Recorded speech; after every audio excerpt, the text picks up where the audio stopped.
Baik, selamat pagi. Assalamualaikum warahmatullahi wabarakatuh. Yang belum absen silakan absen. Saya cek masih sedikit, belum sesuai ya 29. Silahkan untuk melihat kesiapan Anda kuliah. Kamera dinyalakan.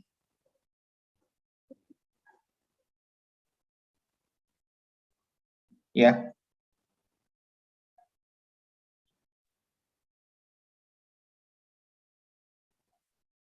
Oh, di next saja.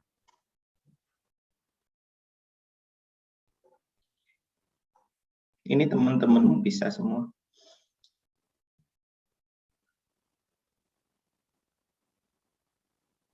Hansen lagi sakit, Hansen? Enggak, Pak. Virtual background itu, Pak. Oh, ya, ganti yang ini aja, yang lebih bagus ya. Baik, Pak.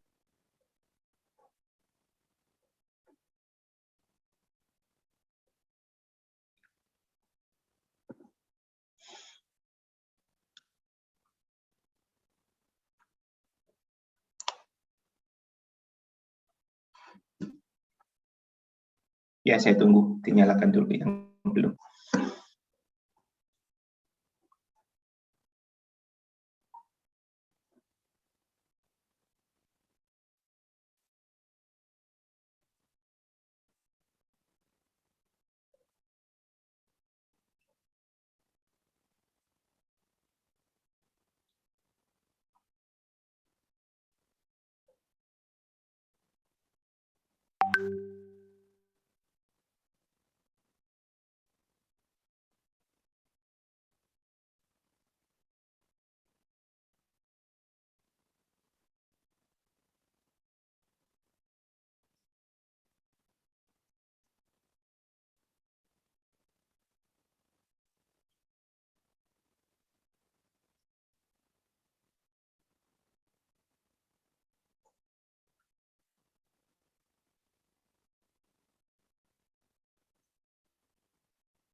Afifan, Ramadan, Jayanti, Paya, Naswa, Salman, apakah sedang ada gangguan koneksi?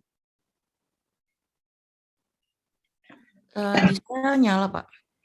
Oh ya.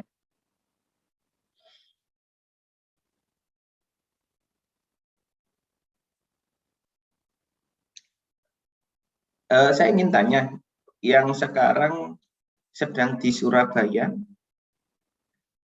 resen coba.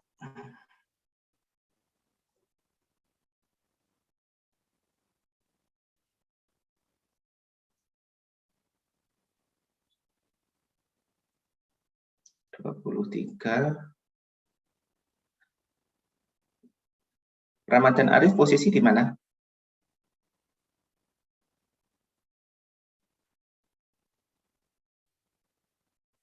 Halo Ramadan Arif, posisi di mana?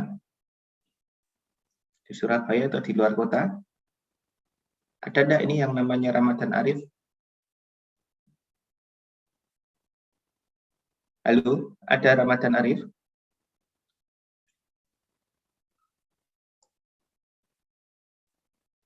Nggak ada orangnya ya.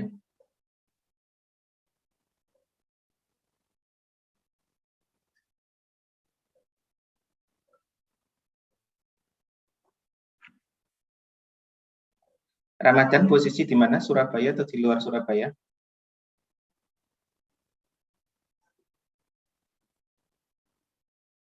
Mana tadi anaknya? Ada ya.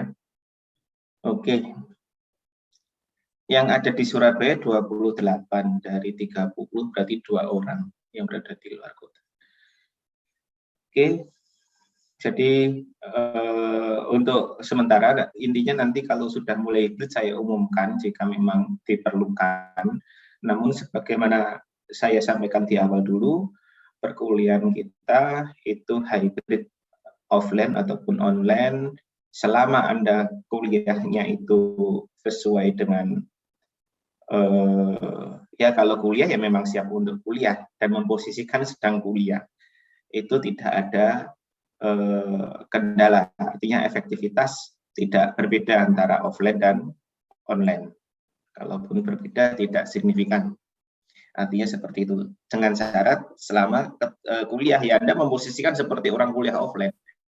Kecuali kalau misalkan sambil di jalan atau melakukan hal lain atau malah sambil nonton TV atau nonton YouTube. Nah, itu ya jangan disalahkan online-nya. Memang Anda memang tidak memposisikan seperti kuliah offline. Seperti itu. Jadi untuk saat ini saya masih menggunakan online dahulu. Ada yang keberatan kira-kira atau memberikan argumen? Untuk saat ini tidak masalah ya.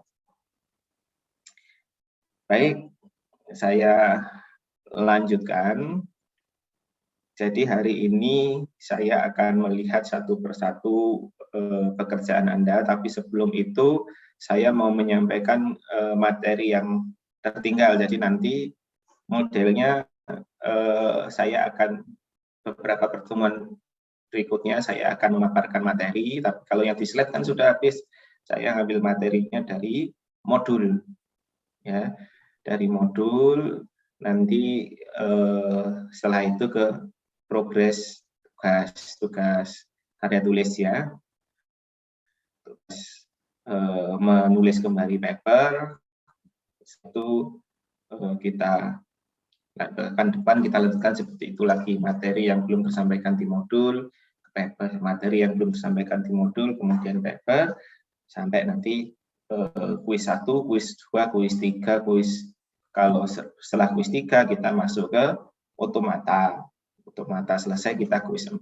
Kuis 1 sifatnya tulis personal ya, nanti kelas A sama E bareng, kemudian kuis 2, kuis 3, kuis 2 itu adalah menulis kembali karya tulis paper atau proceeding seminar, atau ada lagi apa namanya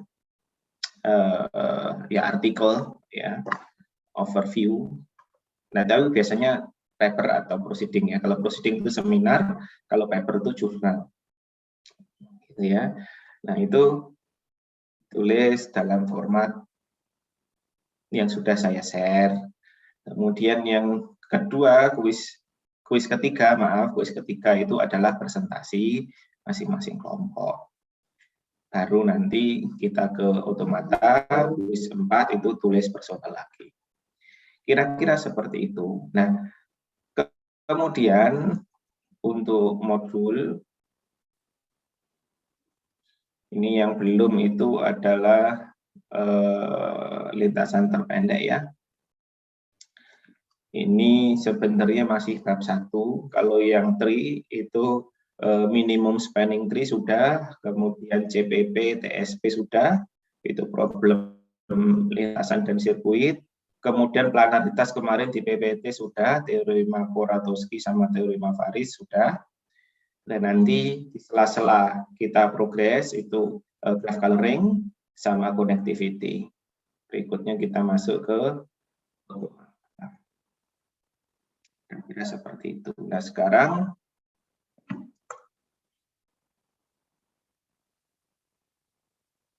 oh iya, representasi graf.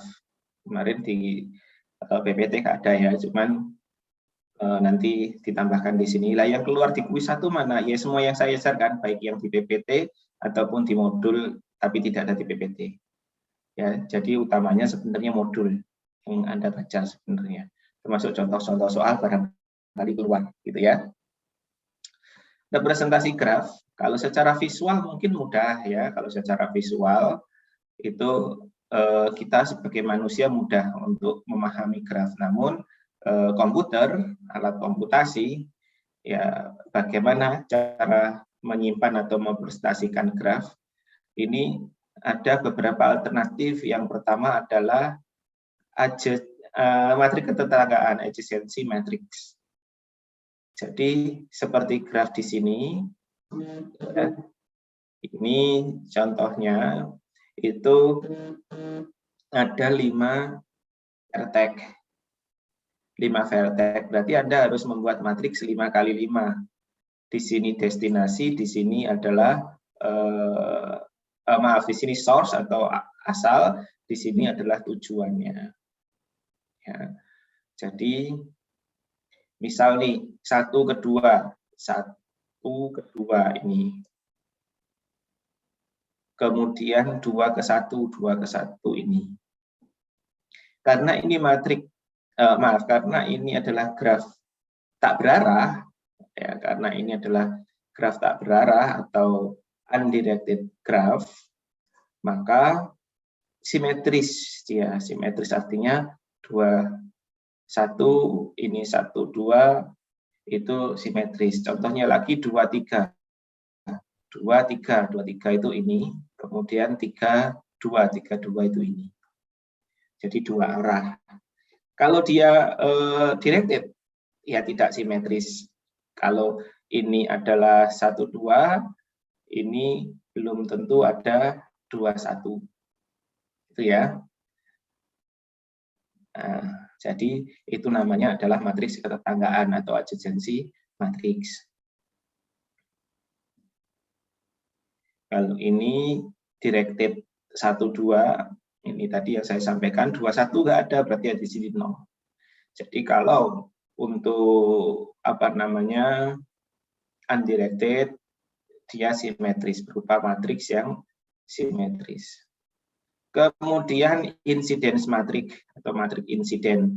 Bedanya sama adjacency tadi apa? Kalau adjacency itu banyaknya, itu menunjukkan banyaknya vertex dimensinya, ukurannya. Jadi kalau 5 berarti 5 kali 5, bujur sangkar ya.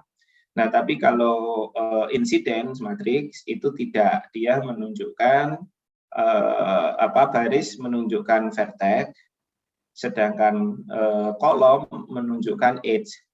Jadi seperti ini. Jadi edge-nya ada 8, vertex-nya ada 5, berarti ada 1, 2, 3, 4, 5, 5 baris, 1, 2, 3, 4, 5, 6, 7, 8. Nah, ini berarti yang kolom 1 itu menunjukkan edge pertama. Edge pertama dari mana? 1, 2, berarti ini 1, 2, ya kan? Baris menunjukkan vertex ya. Misalkan lagi E7, 2, 3. 7 itu sini, 2, 3, 1, 1. Seperti itu. Ya. Nah, kalau misalkan berbobot, bagaimana kalau berbobot? Ya, itu nanti bisa Anda tuliskan bobotnya. Di sini misalkan bobotnya 5, berarti ya 5, 5.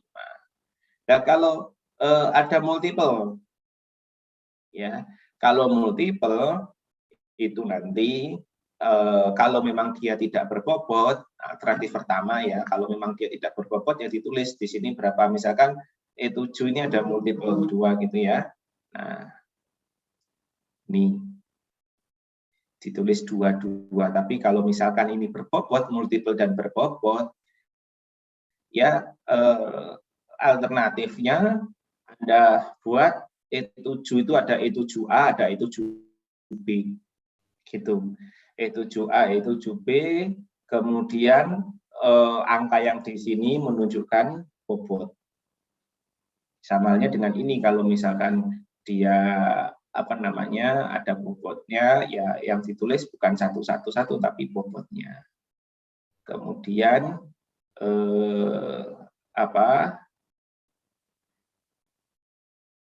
kalau multiple, ya, kalau multiple seperti apa alternatifnya? Kalau multiple, kalau dia tidak berbobot, ya ditulis 2.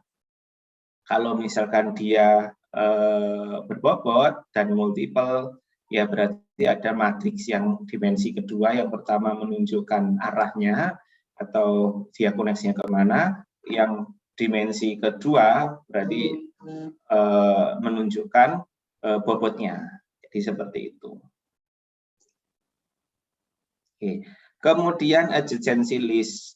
Jadi kalau di sini dicatat dengan list. siapa koneksinya kemana saja. Contohnya itu adalah yang matriks ini ya. Sebentar. Dia 1, 10. Dilihat pada gambar 1, 10. Mana 1, 10? 1, 10 A, 1, 10 B. Oh, ini maksudnya ini. 1, 10 A pada gambar 1.8. Gambar 1.8. 1.8 berarti ini ya. Nah, 1 itu dia terhubung kemana saja, ke 2 sama ke 4. Nah, ditulis 2 sama 4. Kemudian 2 dia kemana? 2 dia ke 4 sama 5. Di list. Ya, kalau yang ini, yang mana ini ya? Yang A itu gambar 1.8, yang B 1.9. 2,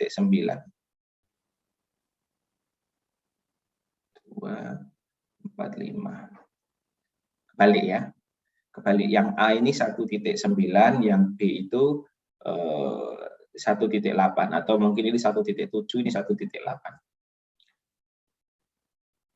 Nah ya, 1.1 kan dia terhubung ke 254. Di 245 di sini. Nah, ini ditulis listnya. Dia seperti itu modelnya. Oke, isomorfisme sudah. Sekarang kita ke problem lintasan terpendek. Problem lintasan terpendek atau shortest path ini adalah satu problem yang klasik, namun saat ini masih berkembang terus. Berkembangnya itu biasanya ke tambahan studi kasusnya, entah itu dikasih kapasitas atau multiple objektif. Multiple objektif itu cost itu bisa dianggap biasanya jarak, biasanya waktu, biasanya biaya rupiah. Nah, kalau multiple objek itu berarti ya bisa jadi tiga-tiganya. Dengan tiga-tiganya itu dianggap sebagai cost, maka mana yang paling optimal? Itu contoh pengembangan dari shortest path. Tapi yang paling populer di awal dan paling awal itu adalah algoritma Dijkstra. Dibacanya Dijkstra ya, J dibaca Y kalau orang Belanda ya. Kecuali kalau DJ dibaca J. Ditemukan oleh ilmuwan Belanda Edgar Dijkstra ya, tahun 56, tahun 59, jadi sudah lama. Kalau problem lintasan terpendek, khususnya yang Dijkstra ini greedy, gitu ya. Jadi dia melihat yang peluang optimal yang terbuka pada saat itu dia tidak melihat secara keseluruhan. Gitu. Nah, kemudian tapi gimana algoritmanya? Saya rasa sudah pernah atau bahkan sudah pernah implementasi untuk Dijkstra. Awalnya memiliki dua himpunan simpul atau dua himpunan vertex S dan C. Setiap tahapan himpunan S berisi simpul yang telah dipilih dan C berisi semua simpul lainnya, di mana vertex itu adalah S gabungan C. Seperti itu. Kemudian ketika algoritma dimulai, S hanya berisi simpul sumber, dan ketika menghentikan algoritma, S berisi semua simpul graf dan masalah terpecahkan. Sebenarnya tidak berisi semua simpul ya, tapi berisi simpul dan tujuan. Intinya tujuan sudah berada di S. Pada setiap algoritma, langkah memilih simpul di C yang belum, berarti kalau yang di C ini yang belum terpilih. Ini pseudocode-nya, cuman saya lihat pseudocode-nya nggak sama dengan yang di atas. Kalau di atas tuh S sama C, di sini G, W sama S. Kita langsung ke contoh soal saja. Jadi prinsipnya untuk shortest path ya, itu ada source, ada destination. Jadi seperti Anda menggunakan Google Map, itu berjalan dari satu titik ke titik tujuan. Apakah harus melewati seluruh titik yang ada di map? Tidak. Kalau melalui seluruh titik yang ada di map, itu namanya adalah traveling salesman problem. Ya, atau minimum spending tree. Kalau minimum spending tree, TSP itu harus mengunjungi seluruh titik. Tapi kalau shortest path itu Anda fokus ke source sama destination. Jadi asal sama tujuan. Maka harus ada kalimat atau kata-kata asalnya dari mana, tujuannya kemana. Contoh, kerjakan graf di bawah ini dengan algoritma Dijkstra dalam kasus mencari biaya minimum. Dari simpul A ke simpul F. Bobot pada busur menyatakan biaya untuk menghubungkan endpoint pada masing-masing busur.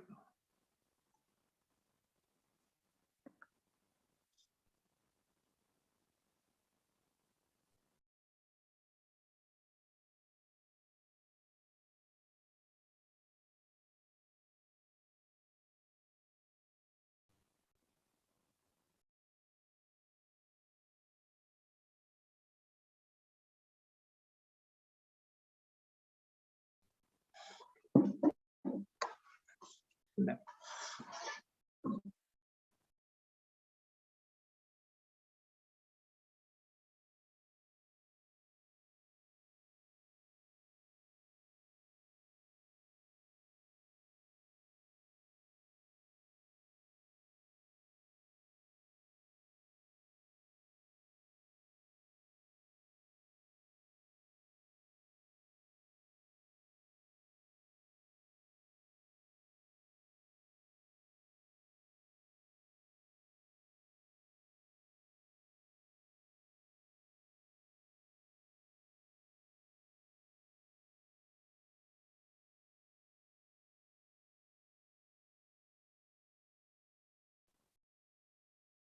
Baik, saya lanjutkan.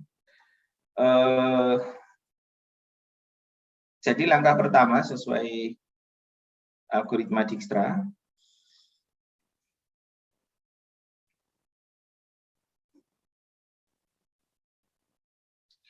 itu asalnya dari A menuju ke F. A kita ambil dulu vertex A, kemudian A itu bisanya kemana? Bisanya ke B sama ke C. Bisanya ke B sama ke C. Yang lain masih belum bisa. Nah, yang belum bisa ini kita kasih bobot yang sangat besar atau tak terhingga, gitu ya. Kemudian untuk B sama C itu kita kasih bobotnya berapa? Ke B6 ini adalah asalnya, ya. Asalnya dari mana? Dari A. Kemudian C itu kita kasih bobot 3 asal dari A. Awalnya putih semua gini ya. Putih semua. Kemudian yang hitam itu yang terpilih. Karena ini greedy kita pilih yang paling pendek pada saat itu, 3. Oke. Yang kita pilih C, sehingga sekarang yang terbuka itu adalah dari A menuju ke C. S mula-mula isinya A, karena C sudah terpilih, itu sekarang jadi A sama C. Kemudian ilustrasinya seperti gambar ini ya. Sekarang sudah ada AC. AC mana saja yang terbuka? B terbuka, D terbuka, E terbuka, yang belum tinggal F. Kalau dilihat kita seperti yang atas tadi kita masukkan apa namanya bobotnya.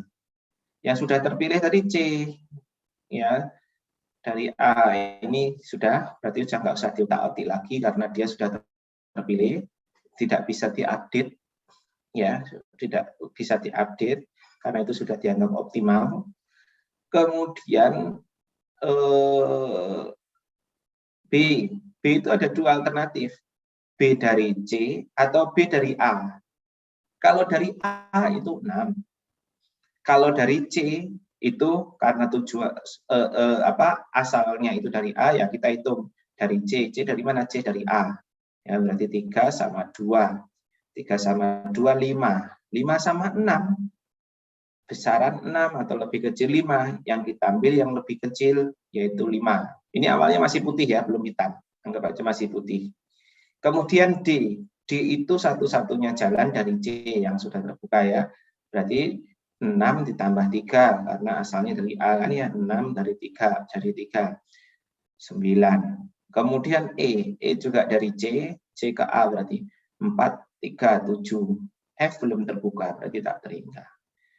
5, 9, 7 lebih kecil 5, maka yang terpilih adalah 5, yaitu B dari C. Oke, sekarang dihitam-hitam sehingga B itu masuk ke himpunan S. Kapan berhenti? Berhenti kalau F sudah masuk. Karena apa? Karena tujuannya itu adalah F. Ini destinasinya adalah F. Ya, selama F belum terpilih, itu tidak bisa diakhiri atau tetap dilanjutkan algoritmanya. Yang berikutnya itu adalah kita sudah memiliki 3, yaitu A, C, dan B. Kita lihat, saya kecilkan aja ya. Oke. Kita lihat A, C, dan B. Yang terbuka siapa? Tetap D sama E, F belum terbuka. Tapi kita lihat barangkali ada bobot yang lebih kecil dibandingkan yang AC tadi. Kan sudah ada B ya. BD. Yang baru BD sama BD saja. Oke ya, BD saja. BD itu 4, kalau D dari B berarti 4 ditambah kosnya B tadi 5 ya, 2 sama 3 berarti sini. 9. Oh, tidak lebih kecil dari yang sebelumnya, berarti kalau tidak lebih kecil dari sebelumnya tetap. Berarti D itu 9 dari C, sedangkan E itu tetap 7C. Nah, ini belum ada sangkem itu tak hingga yang dipilih adalah 7. Siapa dia adalah E, maka masuk ke himpunan S. E masuk ke himpunan S, E sekarang dipilih, E terbuka ini. A, B, C, E sudah terbuka. A, B, C, E sesuai path-nya tadi ya, jalurnya tadi ya. Seperti ini. Akhir kondisi saat ini dengan adanya maaf ini ya. Ini dengan adanya E, maka F sekarang terupdate nilainya. Yang belum terpilih tadi siapa? D sama F. Di mana D itu ada 2 alternatif. 3 ya, dari B, dari C, dari E. Kalau B tadi kan sudah sama ya, berarti sudah nggak terpilih.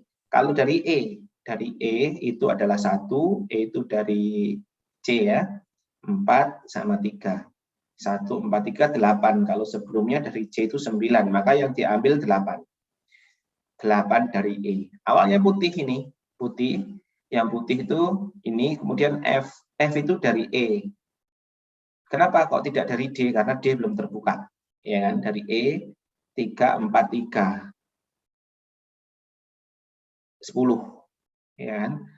10 sama 8, ambil 8. Siapa dia? D. D masuk ke S, sekarang kondisinya seperti ini. F terbuka dari 2 vertex.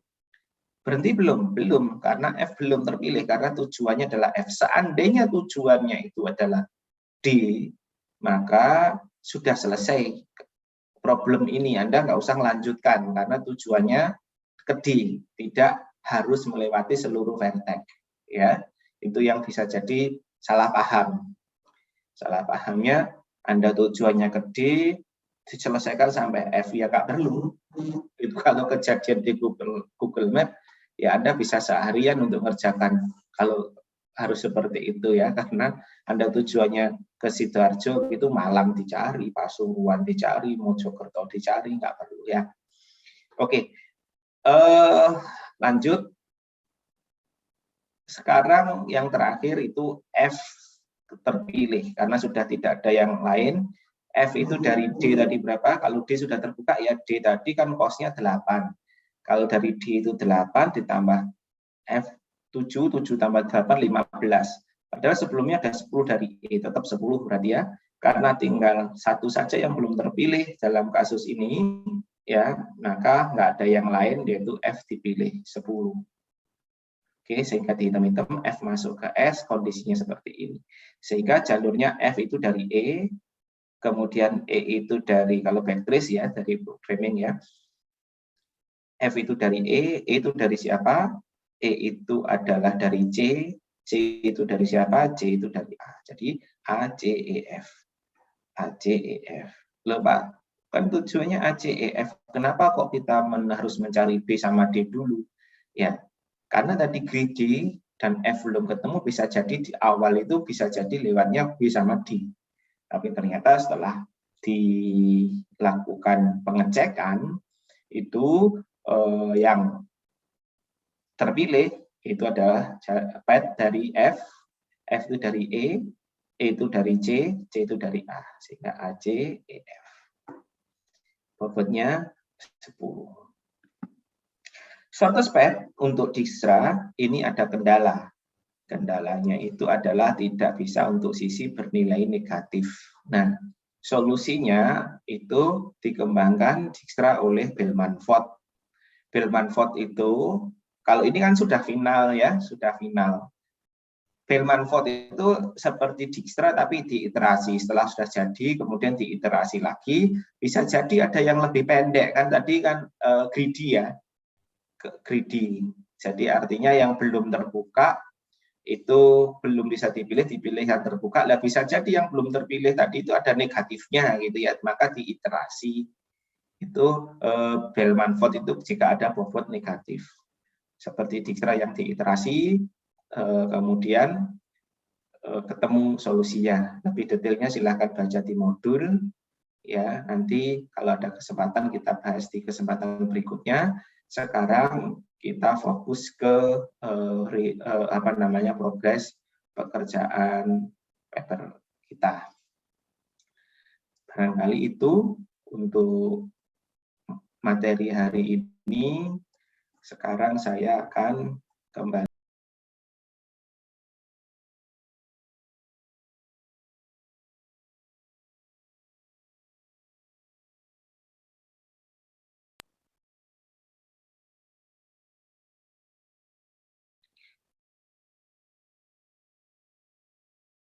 Dari tadi saya apa ke-mute ya? Enggak kan ya? Tidak ya? Ya, Pak. Oke, ya.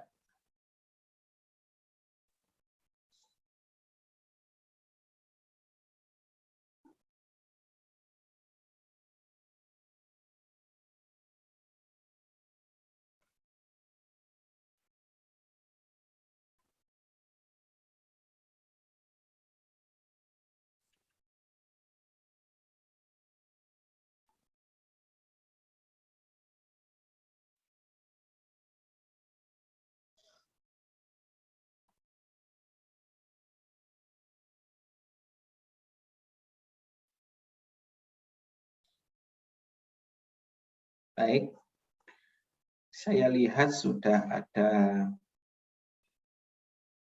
8 kelompok dan sudah terisi semua. Jadi kemarin saya mau memberikan strategi ataupun revisi, tapi daripada ini nanti akan 2 kali kerja, maka sekarang aja langsung biar tidak ada pertanyaan ini kalau lanjut kalau misalkan revisi bagian apanya Pak, atau ya, kenapa kok revisi. Nah, seperti itu. Sekarang lanjut aja biar tidak ada pertanyaan.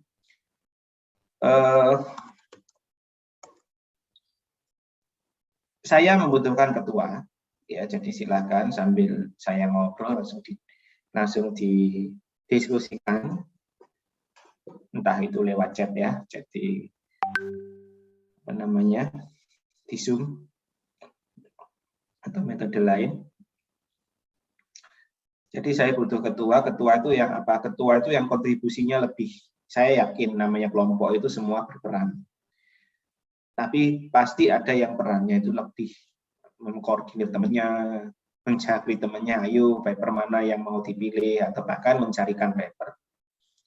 atau bahkan mengerjakan semuanya. Tapi kalau mengerjakan semua yaitu namanya bukan kelompok. Ya, artinya di situ ada satu anggota yang lebih perannya dibandingkan teman-temannya dalam hal koordinasi barangkali, dalam hal memilih paper dan lain-lain. Jadi saya minta ada ketuanya di sini. Ya. Untuk kelompok 1 siapa ketuanya? Ada Dwinanda, Afifah, Fahya, Rizky Widodo. Siapa ketuanya?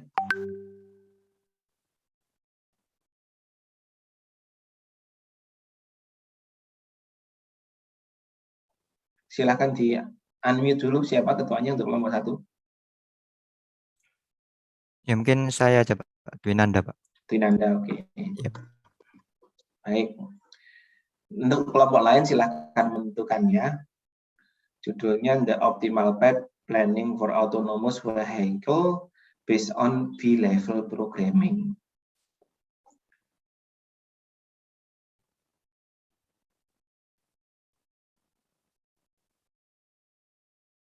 Oke, saya melihat dari tahun sama dari source-nya. Tahun 2020. Kemudian ini kelihatannya berupa proceeding. Proceeding itu seminar ya, atau conference, tidak masalah. Dari IEEE, Terindex IEEE, tidak masalah. Jadi seperti ICTS kalau miliknya informatika ya.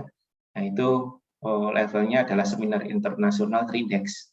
Nah itu Terindex oleh publisher bereputasi IEEE. Publisher itu IEEE, kemudian Science Direct itu publisher ya.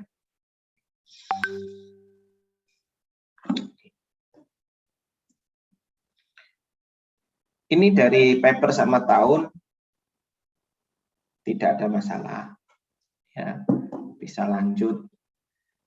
Coba kalau sekarang dari problemnya sekarang. Problemnya itu adalah, oh ya ini berarti shortest path ya, ada Dijkstra. Ada Dijkstra, kemudian vehicle based on. Oke, kemudian ada pseudocode-nya. Ini satu keuntungan kalau ada pseudocode ya, karena nanti kalau targetnya itu seluruh kelompok itu bisa menulis ulang ya paper ini dengan bahasa sendiri.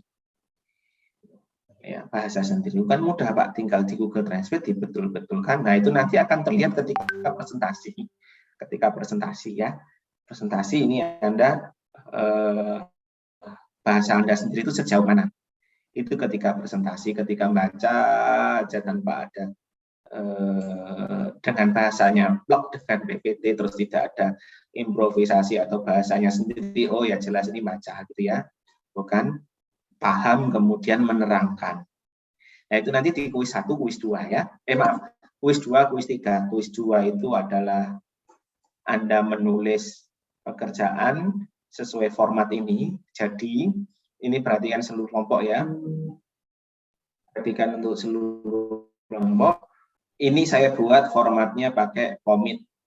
Ya, Jurnal Sains Seni ITS ini POMIT miliknya ITS. Anda tulis ulang seperti format ini. Untuk bab-babnya mengikuti yang ada di paper, karena babnya itu di POMIT juga tidak lazim seperti bidang kita ya, bidang ilmu komputer atau informatika ya. Pendahuluan, uraian penelitian, petunjuk tambahan, kesimpulan. Nah, mungkin yang pasti ada itu pendahuluan ya. Kemudian kesimpulan itu juga pasti ada. Tapi biasanya kalau paper di bidang ilmu keilmuan kita itu biasanya pendahuluan, introduction itu pasti ada. Ya. Kemudian dasar teori atau kalau di sini problem formulation atau kajian pustaka, itu hal yang sama ya. Kemudian algoritma yang diusulkan. Jadi saya ketik di chat yang minimal ada itu biasanya kalau di bidang ilmu kita itu ada pendahuluan, kemudian kajian pustaka atau dasar teori itu sama saja, itu adalah materi-materi yang mendukung atau rumus-rumus yang mendukung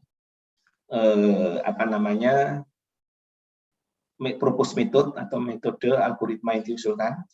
Kemudian algoritma atau metode yang diusulkan. Algoritma yang diusulkan. Kemudian uji coba, hasil, kesimpulan, daftar pustaka.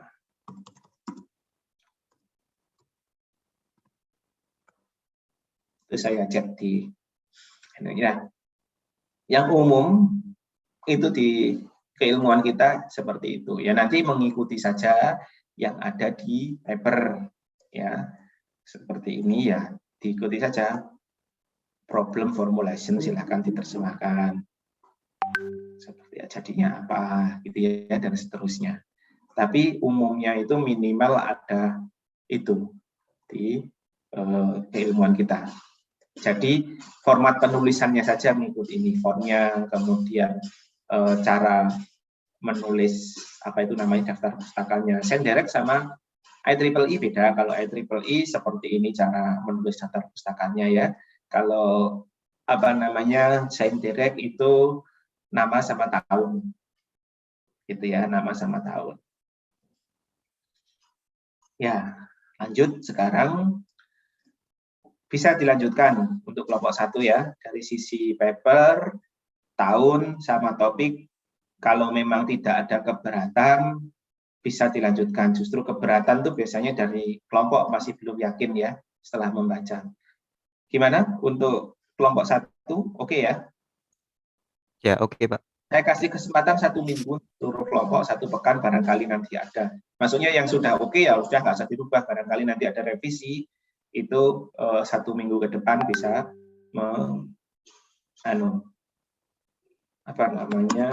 ini statusnya ya, keterangannya oke. 1 minggu ke depan bisa revisi. Sekarang kelompok 2, Angela, Jayanti, Else, Frederick, siapa yang menjadi ketua? Saya, Pak. Angela, oke. Oh ya, kemudian tahunnya 2008, ini sudah cukup lama ya. Tapi kita lihat saja topiknya.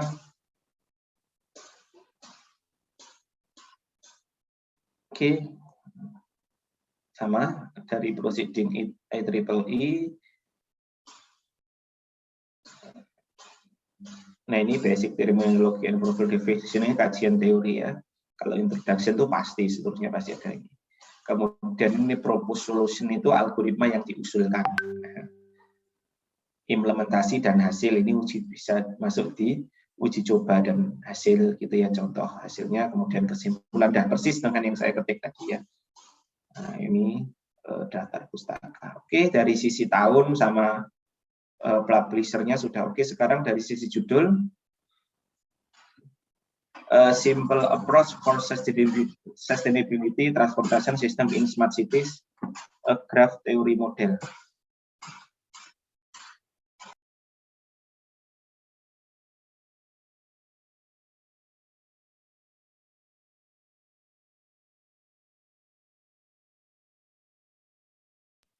Kalau sudah dibaca-baca sekilas, ini terkait apa?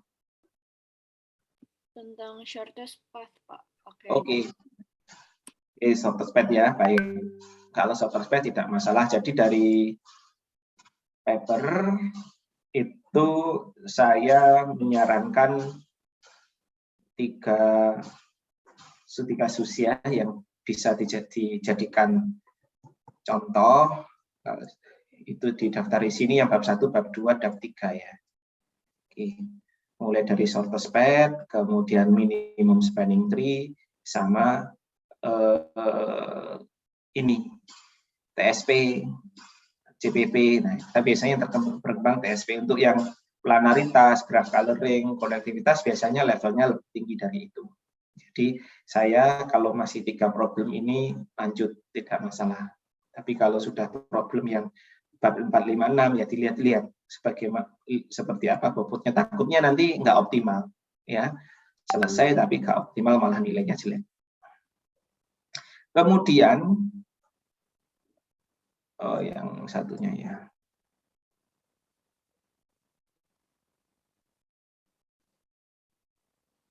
Kemudian nanti untuk seluruh kelompok juga tugasnya itu ada 2, yaitu Anda menulis sendiri dengan secara kelompok ya, dengan format seperti ini. Yang kedua PowerPoint nggak ada formatnya ya. Intinya Anda dikasih waktu 10 menit untuk memaparkan paper ini, kemudian 5 menit tanya jawab. Itu audiens bisa memahami semua dari apa yang Anda kerjakan. Ya.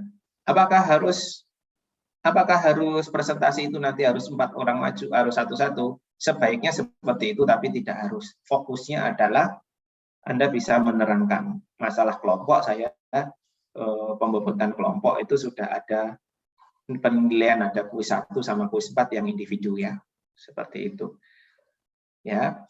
Jadi intinya presentasi sebaik mungkin, sesingkat mungkin, sejelas mungkin. Seperti itu. Itu outputnya yang wajib. Yang tidak wajib itu adalah implementasi demo kode program. Itu tidak wajib.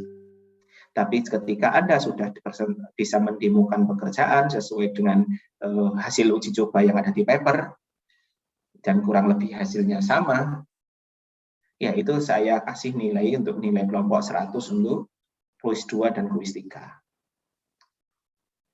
Jadi seperti itu ya, kalau misalkan Anda bisa sampai implementasi, kemudian ada demo, pada saat habis presentasi ada demo, itu otomatis ya, walaupun tulisan Anda jelek gitu ya,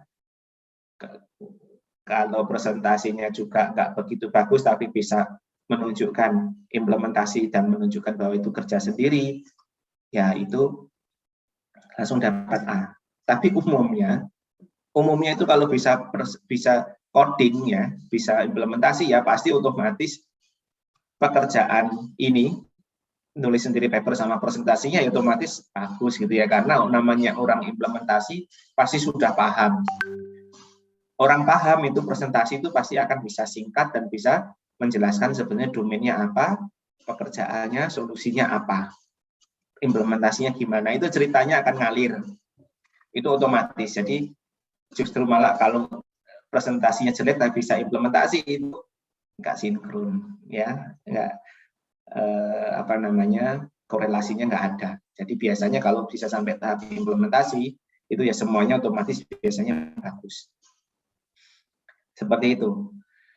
Kalau sudah bisa sampai implementasi, ya itu bisa diambil oleh salah satu tim untuk TA. Anda tinggal duduk-duduk nunggu nunggu ngambil TA, kemudian bisa sidang TA gitu ya.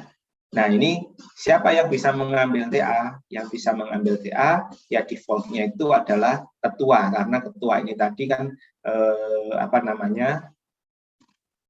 memiliki kontribusi lebih. Ya, saya bilang kontribusi lebih itu ya itu. Nah tapi kalau ketua nggak mau ngambil sebagai TA ya nggak masalah, atau semuanya nggak ngambil sebagai TA ya nggak apa-apa. Saya tidak memaksa. Jadi di mata kuliah ini jangan ada kalimat bahwa dipaksa untuk mengambil sebagai TA. Tidak. Seandainya nanti sudah sampai implementasi, kemudian itu dijadikan TA, ini bisa dijadikan TA. Bisa jadikan TA, kemudian kalau Anda mencari dosen pembimbing, ya nanti masih akan ditanyain banyak. Tapi kalau pembimbingnya nanti itu saya sudah melalui verifikasi proses seperti ini kan ya. Anda sudah presentasi, ngerjakan, ya itu nanti bisa langsung Anda ajukan TA, Anda tinggal nulis buku, bisa mengikuti tahap sesuai kurikulum. Mulai KTA, TA, proposal, kemudian sidang, tapi pekerjaan Anda sudah selesai. Gitu ya. Seperti itu barangkali. Itu tantangan dari saya, itu adalah bukan output wajib, tapi kalau bisa sampai seperti itu sudah meringankan pekerjaan Anda tinggal duduk-duduk untuk kuliah yang lain. Seperti itu tantangannya. Makanya nyari papernya yang barangkali bisa diimplementasikan, jangan sulit-sulit, tapi sudah skopnya cocok untuk TA anak S1 gitu ya. Nah, kriteria untuk TA anak S1 seperti apa ya? Seperti yang saya sampaikan tadi, papernya itu maksimal atau paling tua 5 tahun. Kalau dari jurnal ya jurnal bereputasi, yang jelas reputasinya itu IEEE, SciDirect, itu sudah cocok, sudah cukup gitu ya. Lanjut sekarang. Kelompok 3 siapa ketuanya?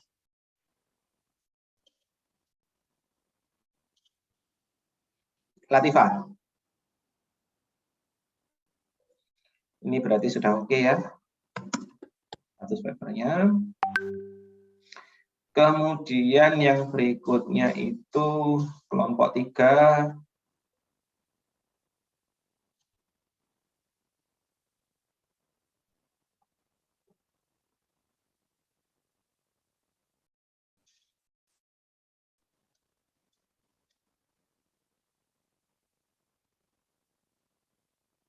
Oke, ini jurnal, kalau dari sisi tahun, kalau dilihat tahun 2019 masih masuk, dari judul Application of Graph Theory in Online Network Services to Determine the Shortest Journey. Nah, ini kalau Anda baca kasusnya apa? Shortest path atau apa?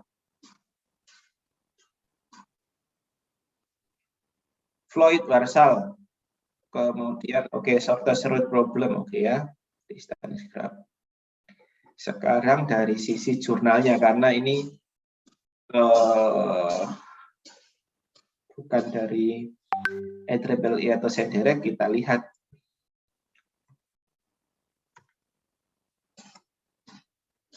Harus saya cek dari salah satu aplikasi untuk melihat rating jurnal tersebut, gitu ya. Paling tidak ada di sini udah oke, karena banyak jurnal itu yang istilahnya kalau di dikti ngomongnya jurnal predator. Jadi ya untuk terbit itu ya dia memang tidak menggunakan review yang ketat atau tidak memenuhi kaidah-kaidah ilmiah ya. Jadi judulnya apa tadi? Advanced Networking and Application.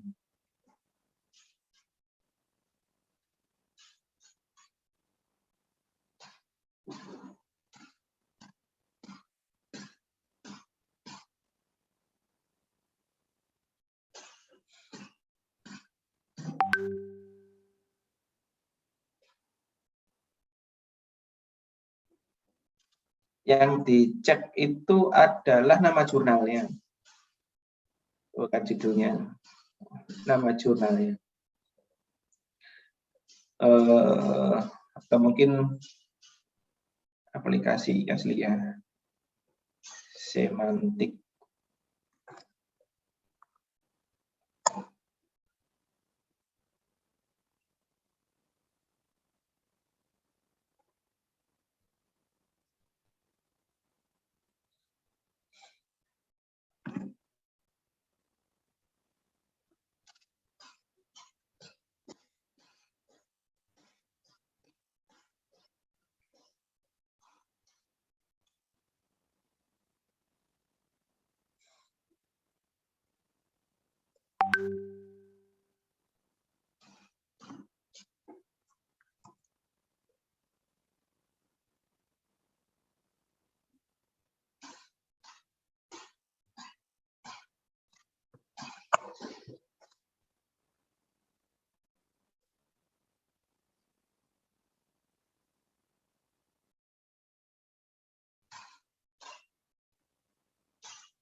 Oke, gini aja, kalau memang yakin pakai itu, tidak mau rubah lagi, tidak masalah, tapi ini untuk dijadikan TA masih ini ya, kalau misalkan ada arah ke sana, bisa implementasi sampai TA, kalau untuk ke TA ini masih harus saya pertimbangkan lagi.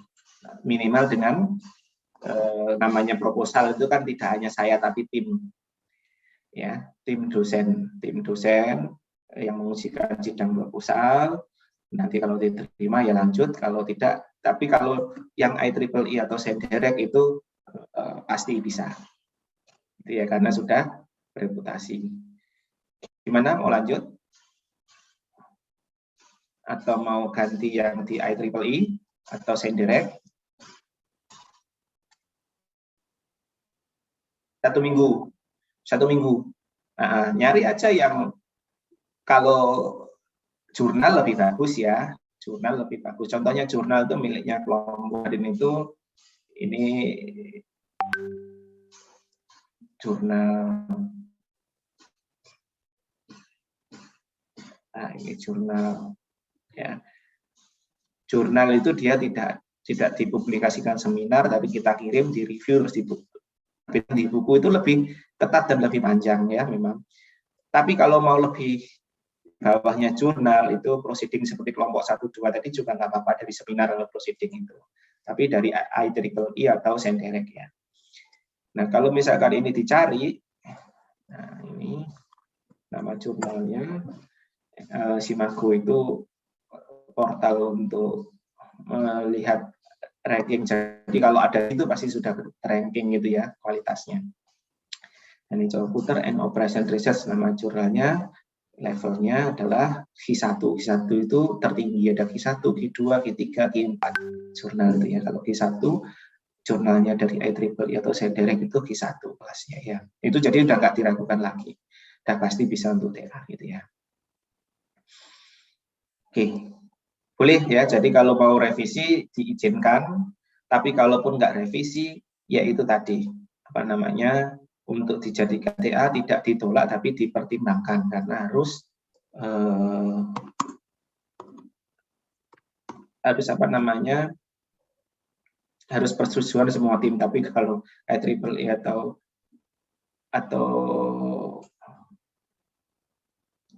IEEE atau Senderek itu ya tetap didiskusikan dengan pada saat sidang proposal itu didiskusikan dengan tim, tapi tim pasti setuju gitu ya, hampir 100% setuju. Oke, lanjut ya. Sekarang kelompok 4 sudah ditulis ketua ya, Afifan.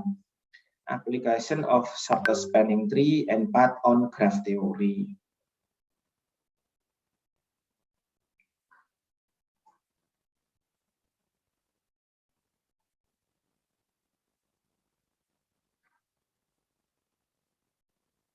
Ini juga IRE jurnal. Ini apa ini? IRE jurnal kita cek. Kecuali kalau di bawah ada Iconic Research and Engineering Journal. Nah, kalau ini IEEE downloadnya dari ITS kan kelihatan ya. Ini saya lihat nggak ada, berarti harus dicek dulu.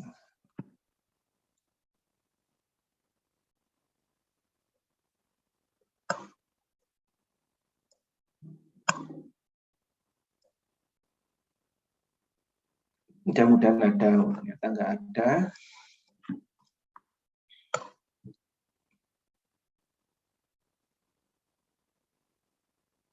Adanya ISSN, Independent Academia, oke. Jadi kasusnya sama ini, kalau dilihat dari jurnalnya, saya buka lagi untuk papernya ya.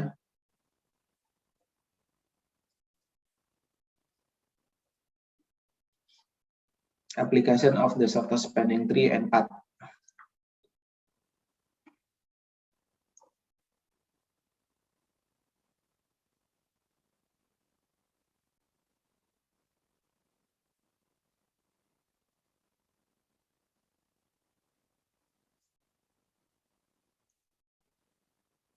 Ini ngapain ini? Ada Kruskal, ada Dijkstra, diapain? Sudah sempat baca-baca belum? Ada Prim.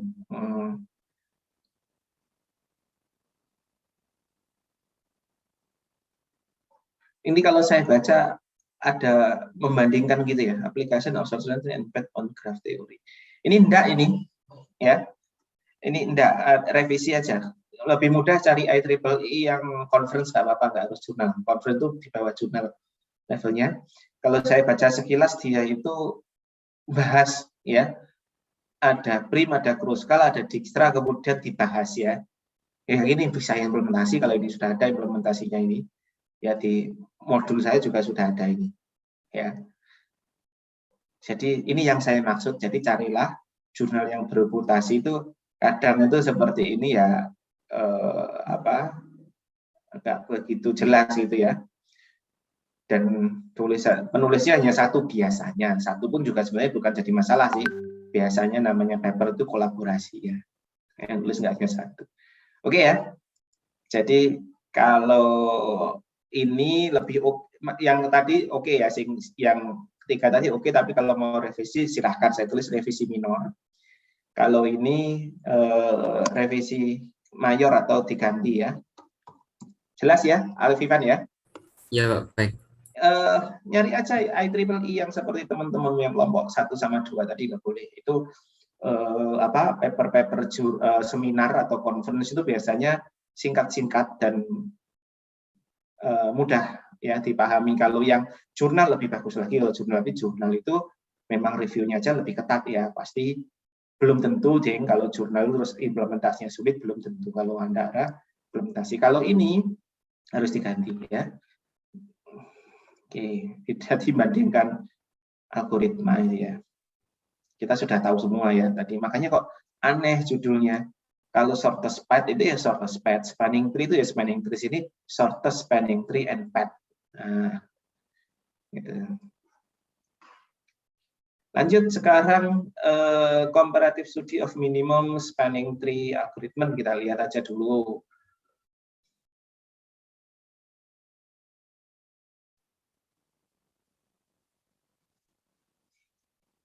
Oke, ini udah nggak ada masalah ya. Dari pokoknya lihat IEEE Scientific oke. Tahunnya tahun berapa ini? 2020 oke. Sekarang ke topik kalau sudah comparative study of minimal spanning tree. Boleh ini spanning tree. Ya, cuman ini ada cumannya. Namanya komparatif, kemudian overview, review, itu levelnya advance. Advance soalnya 4 halaman, Pak. Justru itu ya. Anda dianggap sudah paham semua, kemudian itu di komparatif. Jadi namanya orang review jenis merek mobil gitu ya. Misalkan ya, mobil jenis MPV, Anda harus sudah naik MPV semua yang Anda review gitu. Jadi misalkan ada kelas Avanza, ada kelas R3, ada kelas Anda harus sudah pernah mencoba, kemudian menaiki, kemudian melihat spare part-nya satu persatu, terus Anda punya rekomendasi. Itu namanya komparatif. Ya. Jadi namanya komparatif itu overview, komparatif itu levelnya lebih tinggi daripada implementasi. Anda sudah punya pengalaman, istilahnya bahasa Surabaya ini sudah ngelontok gitu ya, sudah ngelontok masing-masing problem dan sudah pernah implementasi satu persatu semuanya. Jadi saya minta untuk dirubah ini ya. Jadi bukan dari paper atau tahunnya atau jurnalnya bukan, tapi dari komparatifnya ini. Nyari aja, ada ratusan paper kok ya di ini, nyari yang langsung implementasi saja. Kalau komparatif itu juga agak sulit juga.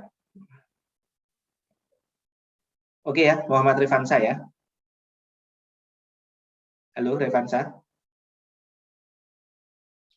Kelewatan ya tadi kelompok 6 ini. Kelompok Revansa ada? Oke, saya tulis saja kalau gitu. Diganti secara terang aja diganti bukan yang komparatif ya. Overview komparatif itu Anda harus sudah menguasai semuanya, sudah pernah implementasi satu persatu. Bukan komparatif.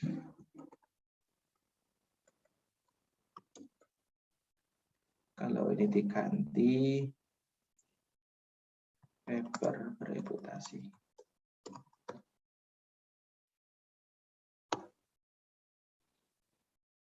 Ini kelompok 5 Salman, Jonathan, Hidayat, Rahmadan, siapa ketuanya?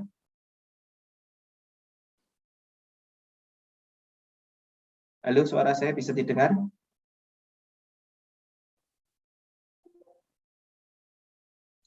Iya, Pak. Ada? Ketuanya saya, Jonathan Leonardo. Jonathan ya. Iya.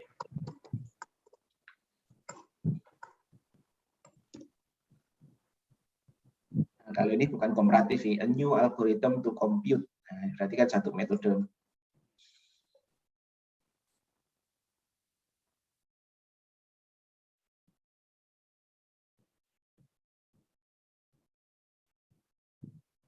Oke, dari IEEE, tahunnya tahun 2018. Ya, sudah agak kuno sebenarnya, tapi nggak masalah. Masih sesuai. Oke, nggak ada masalah. Ini lanjut ya, sudah ada sedukutnya, jadi lebih mudah kalau mau ke level implementasi. Mau jadikan TA, kalau sudah implementasi, ataupun nggak sampai implementasi, tapi tertarik lanjutkan ke TA, ini sudah bisa juga. Mana? Tadi kelompok 5.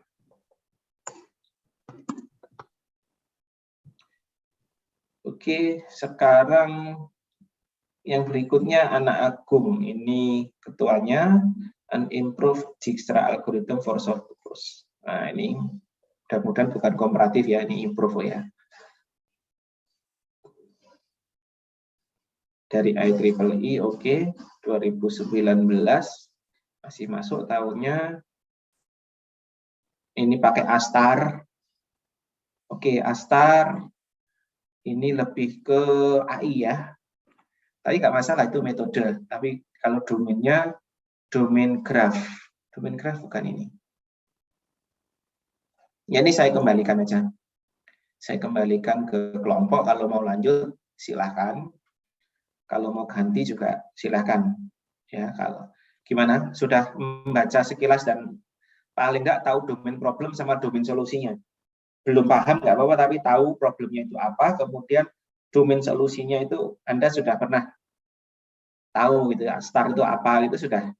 Nah, kalau itu sudah, lanjut nggak masalah. Gimana? Gimana, Agung? Ya, Testa, gimana? Tetap lanjut, Pak. Oke. Kemudian application of graph Hamilton on determining the shortest route of Trans Metro Bandung. Nah, ini kita lihat jurnalnya. Kita lihat dari mana. Conference on Industrial Intelligence, mudah-mudahan terindeks IEEE. Nah, ini Bangkok, Thailand.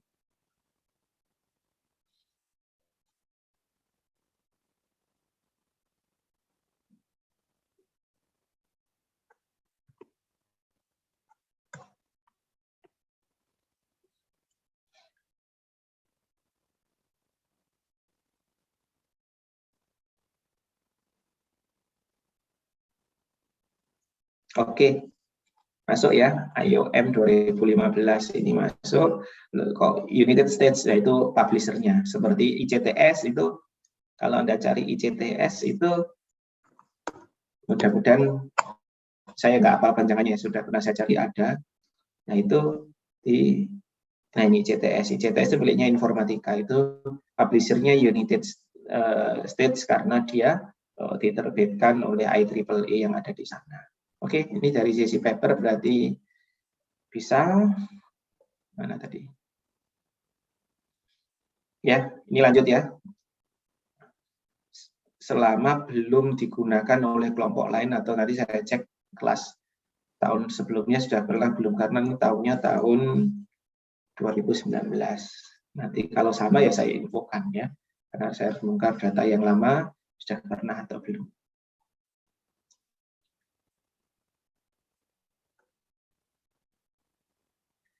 Oke, ada yang ditanyakan kira-kira?